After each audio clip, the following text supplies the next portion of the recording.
평안하십니까? 5월 17일 어썸 큐티 시작하겠습니다. 하나님께서 이스라엘 백성 남유다를 사랑하셔서 그들에게 사랑을 찾고 싶어 하시는 모습, 그리고 그들의 사랑을 회복하고 싶어 하시는 모습이 계속해서 예레미야서를 통해서 그려지고 있습니다. 오늘 3장 시작하도록 하겠습니다.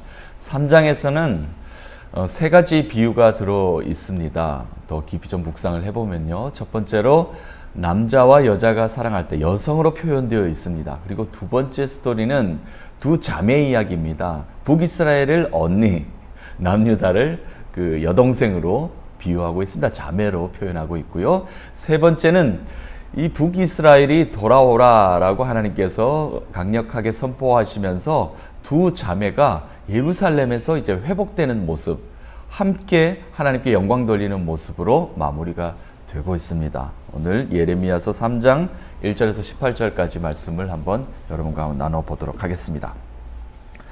첫 번째로 남유다를 결혼한 여자의 비유를 합니다. 결혼한 남자, 여자 이렇게 비유하고 있는데요.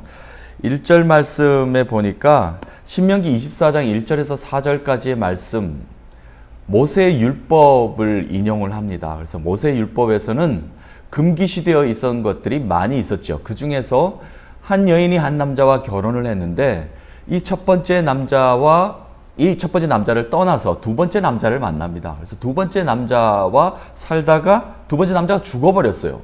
그러면 이 두 번째 남자를 떠난 여자가 다시 한 번 더 첫 번째 남자에게 돌아올 수 없다.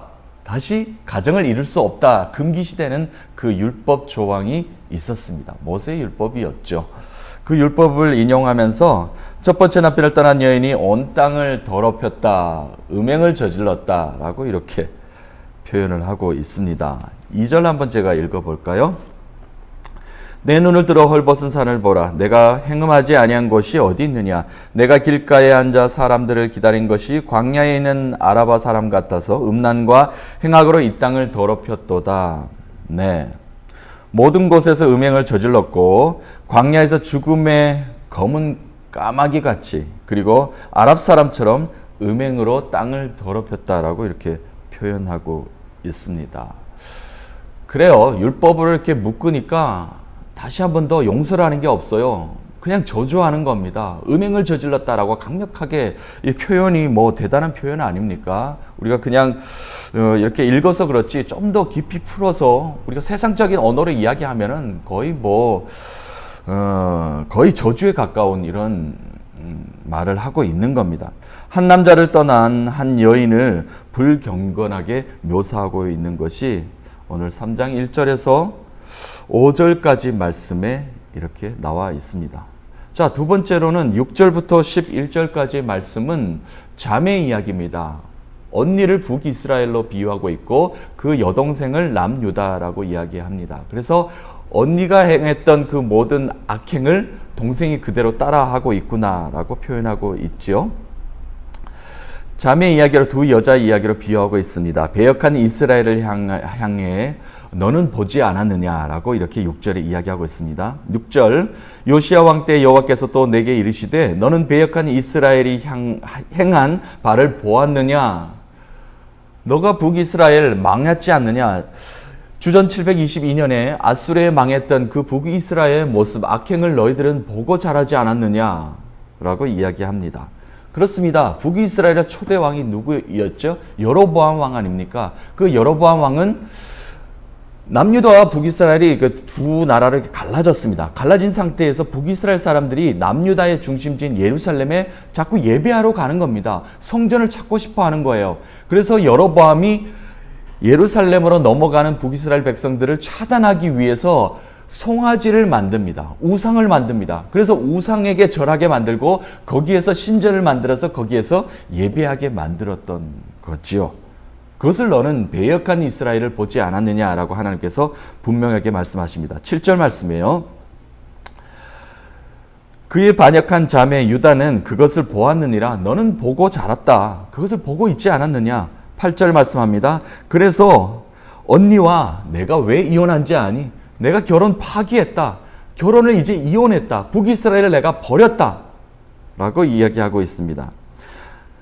이혼서까지 주었을 때 그의 반역한 자매 유다가 두려워하지 아니하고 자기도 가서 행음하는 것을 내가 보았노라. 아유. 북이스라엘이 그렇게 그 지경이 되는 것을 보고 나서도 그 동생인 자매는 그것을 그대로 행했다. 따라서 행음을 저질렀다라고 표현하고 있습니다.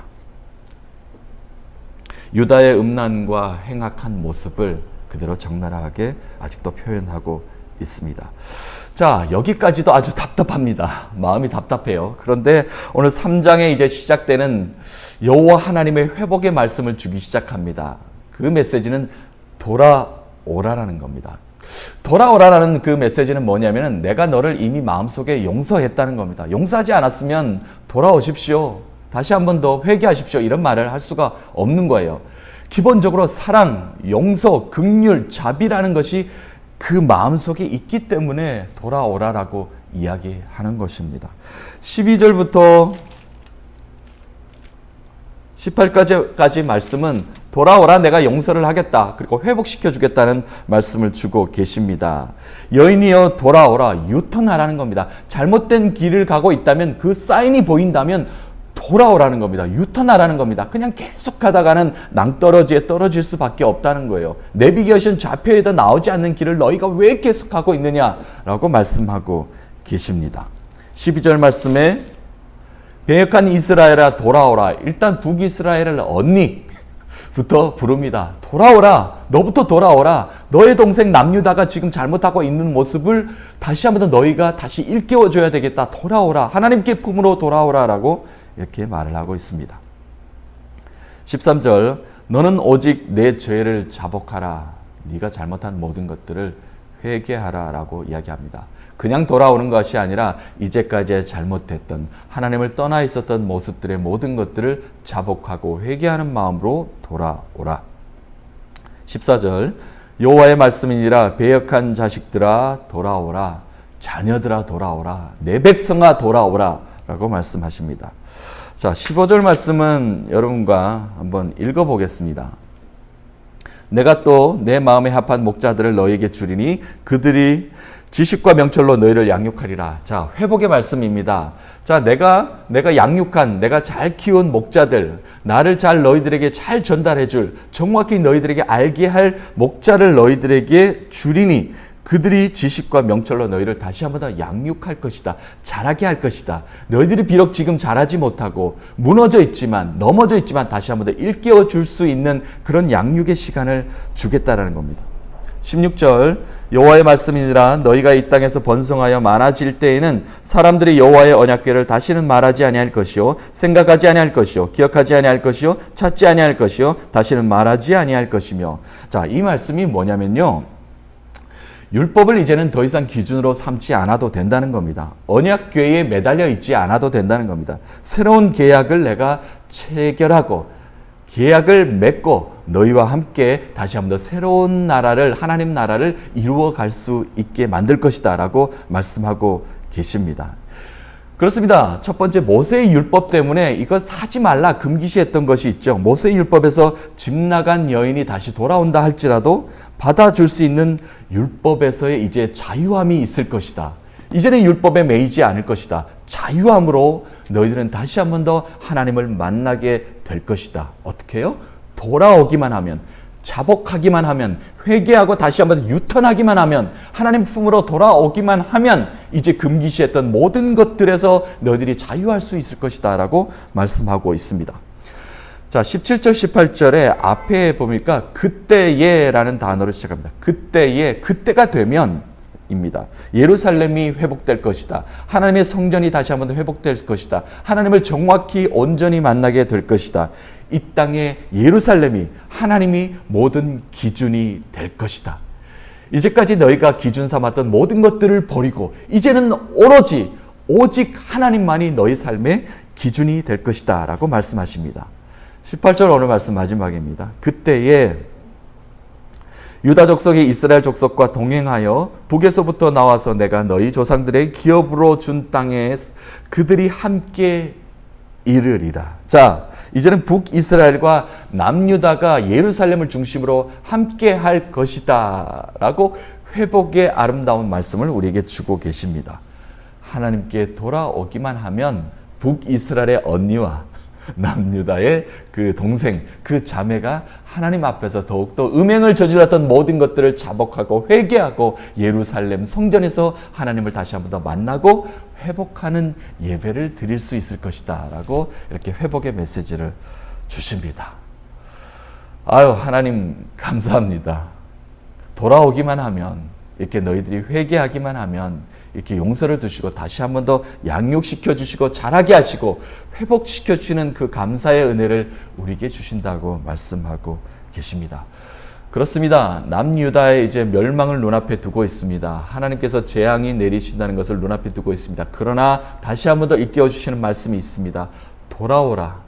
자복하고 회개하라. 그러면 다시 한 번 더 예루살렘을 중심으로 내가 다시 한 번 더 너희와 언약을 맺을 것이다. 다시 한 번 더 너희를 회복시켜 주실 것이다.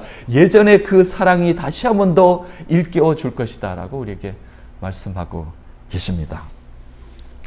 사랑하는 믿음의 지체 여러분, 오늘 하루를 살아가시면서 또 한날을 하나님께 영광 돌리시면서 살아가시고 또 살아내신 것으로 믿습니다. 그 하나님은 우리를 다시 한 번 더 하나님 품으로 돌아오기를 지금도 기다리고 계십니다. 그 하나님 품 안에서, 돌아오는 그 품 안에서 우리의 모든 잘못을 회개하고 자복하고 나아갔을 때 하나님은 다시 한 번 더 우리를 회복시켜 주신다는 것을 굳게 믿고 하나님 품 안에서 새로운 언약으로 하나님께서 주시는 그 은혜를 누리시는 저와 여러분 되시기를 간절히 축복합니다.